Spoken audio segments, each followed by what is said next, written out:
పేద పేద ఇండ్ల విద్యార్థులకు ఉత్తమమైనటువంటి చదువును అందించినాం. తెలంగాణలో 3 మెడికల్ కాలేజీలు ఉంటే దాన్ని 33 మెడికల్ కాలేజీలు తీసుకొని పోయినాం. ఈ విధంగా అది ఒకటి మాత్రమే కాదు, బీఆర్ఎస్ టైంలో మత కల్లోలం లేదు, కర్ఫ్యూ లేదు, కల్లోలం లేదు, శాంతి భద్రతలన్నీ కూడా బ్రహ్మాండంగా కాపాడి ప్రతి ఒక్కరిని కూడా కాపాడే బాధ్యత తీసుకొని కడుపులో పెట్టుకొని చూసుకున్నాం. ఇవన్నీ కూడా నా డైలాగులు కాదు, నేను చెప్పే స్టోరీలు కాదు, ఇవన్నీ పార్లమెంట్ వేదికగా కేంద్ర ప్రభుత్వం అనేక సందర్భాల్లో వెల్లడించినటువంటి విషయాలు.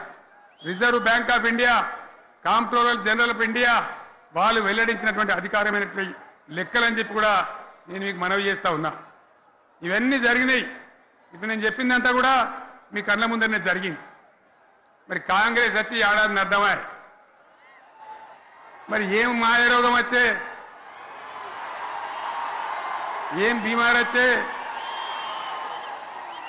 ఏమేమి చెప్పిరి, ఎన్నెన్ని చెప్పిరి, మీకు కావాల్సింది ఇదే కదా, చెప్తా. ఇక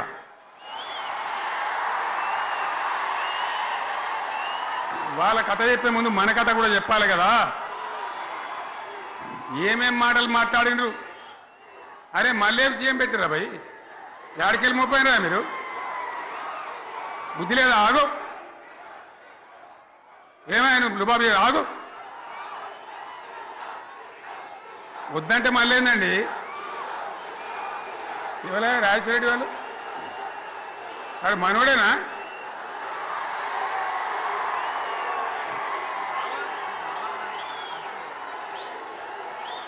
ఎన్నెన్ని మాటలు చెప్పిరి, వరుస బట్టి గోల్మాల్ దింపుట్ల కాంగ్రెస్ను మించిన వాళ్ళు లేడు, అబద్ధాలు చెప్పుట్ల